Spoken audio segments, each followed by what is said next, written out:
Middle ఈస్ట్లో ఉద్రిక్తతలు రోజురోజుకి పెరుగుతున్నాయి. ఇరాన్పై అమెరికా, ఇజ్రాయెల్ మొదలుపెట్టిన దాడులు 14వ రోజుకు చేరుకున్నాయి. ఇరాన్ చేస్తున్న ప్రతి దాడులు నేపథ్యంలో అమెరికా అధ్యక్షుడు డొనాల్డ్ ట్రంప్ కీలక వ్యాఖ్యలు చేశారు. మధ్యప్రాచ్య పరిస్థితులపై స్పందిస్తూ పరిస్థితి చాలా వేగంగా మారుతోంది అని, అతి త్వరలో ఇరాన్ మాకు లొంగిపోనుందంటూ వ్యాఖ్యానించారు. ట్రంప్ కొత్త బెదిరింపు తర్వాత ఇరాన్, లెబనాన్లో కొత్త దాడులు జరిగినట్లు తెలుస్తోంది.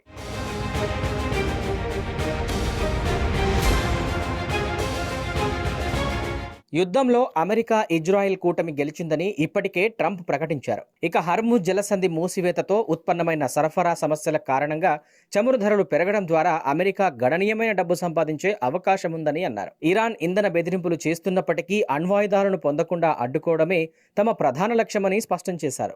అమెరికా ఇప్పటివరకు ప్రపంచంలోనే అతిపెద్ద చమురు ఉత్పత్తిదారు కాబట్టి చమురు ధరలు పెరిగినప్పుడు మేం చాలా డబ్బు సంపాదిస్తాము.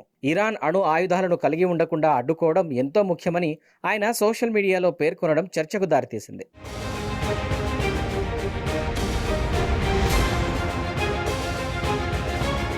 ఇరాక్లో అమెరికా విమానం కూలిపోయిన ఘటన కలకలం రేపింది. అయితే శత్రుదాడిలో కాకుండా ఇరాక్లో అమెరికాకు చెందిన KC-135 రివ్యూయలింగ్ విమానం ప్రమాదానికి గురైంది. మరో విమానం ఢీకొనడం జరిగినట్లు అమెరికా సెంట్రల్ కమాండ్ తెలిపింది.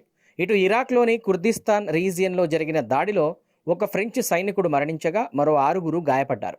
దీనిని ఫ్రెంచ్ అధ్యక్షుడు ఇమాన్యుయల్ మాక్రాన్ తీవ్రంగా ఖండించారు.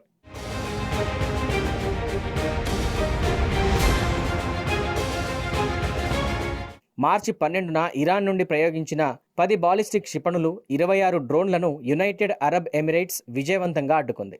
దాడులు ప్రారంభమైనప్పటి నుండి ఇప్పటి వరకు UAE మొత్తం 278 బాలిస్టిక్ క్షిపణులు, 15 క్రూయిజ్ క్షిపణులు, 1540 డ్రోన్లను గాలిలోనే ధ్వంసం చేసింది.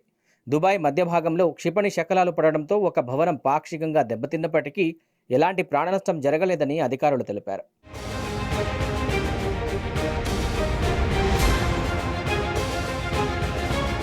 ఇదిలా ఉంటే ప్రాంతీయ ఉద్రిక్తతల కారణంగా విమాన సర్వీసులు నిలిచిపోవడంతో స్వదేశాలకు వెళ్లాల్సిన ప్రవాసులకు UAE భారీ ఊరట కల్పించింది. ఫిబ్రవరి 28 లేదా ఆ తర్వాత వీసా గడువు ముగిసిన వారు కొత్త ఎంట్రీ పర్మిట్ అవసరం లేకుండానే మార్చి 31 వరకు ఉండేందుకు అనుమతిచ్చింది. మరోవైపు యుద్ధ పరిణామాలపై తొలిసారి స్పందించిన ఇరాన్ కొత్త సుప్రీం నాయకుడు మోజ్దాబా ఖమేనీ పోరాడుతూనే ఉంటామని, హోర్ముజ్ జలసంధిని మూసివేస్తామని గురువారం నాటి ఒక టెలివిజన్ ప్రెజెంటర్ చదివిన సందేశంలో స్పష్టం చేశారు. రక్తం ధారబోసిన తమ అమరవీరుల కోసం ప్రతీకారం తీర్చుకుంటామని ప్రకటించాడు. కాగా పశ్చిమాసియా యుద్ధం 2వ వారంలోకి అడుగుపెడుతుండగా ఇరుపక్షాలు ధిక్కార స్వరాన్ని వినిపిస్తున్నాయి. ఎక్కడా తగ్గేదే లేదు, పోరాడతామని ప్రతిజ్ఞ చేస్తుండటం గమనార్హంగా మారింది. ఈ అనూహ్య యుద్ధంలో మరణించిన వారి సంఖ్య 2000కు పైగా పెరిగింది. వీరిలో ఎక్కువ మంది ఇరాన్లోనే ఉన్నారని రాయిటర్స్ నివేదించింది.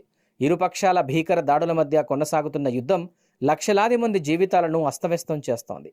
ప్రపంచవ్యాప్తంగా చమురు సంక్షోభం ఆర్థిక మార్కెట్లనే కుదిపేస్తోంది.